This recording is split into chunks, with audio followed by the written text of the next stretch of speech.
Mega સિટીમાં સગીર વયના બાળકોના હાથમાં કારની ચાવી આપી દેવાની માતા પિતાની ઘેલછા અવારનવાર નિર્દોષ લોકોના જીવ લઈ લેતી હોય છે.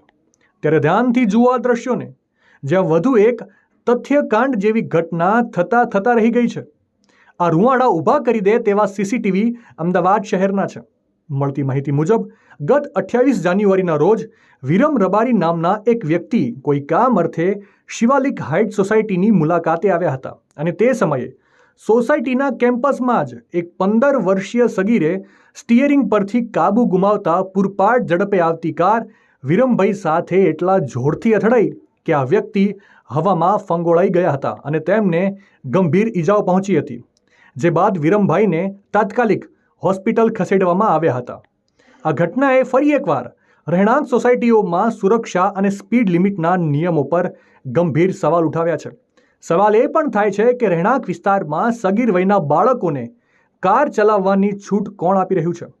સદનસીબે આ ઘટનામાં મોટી જાનહાનિ ટળી છે, પરંતુ આ બેદરકારી કોઈનો જીવ પણ લઈ શક્યો હોત. આ બાબતે તમારો શું અભિપ્રાય છે? કોમેન્ટ કરીને જરૂરથી જણાવજો.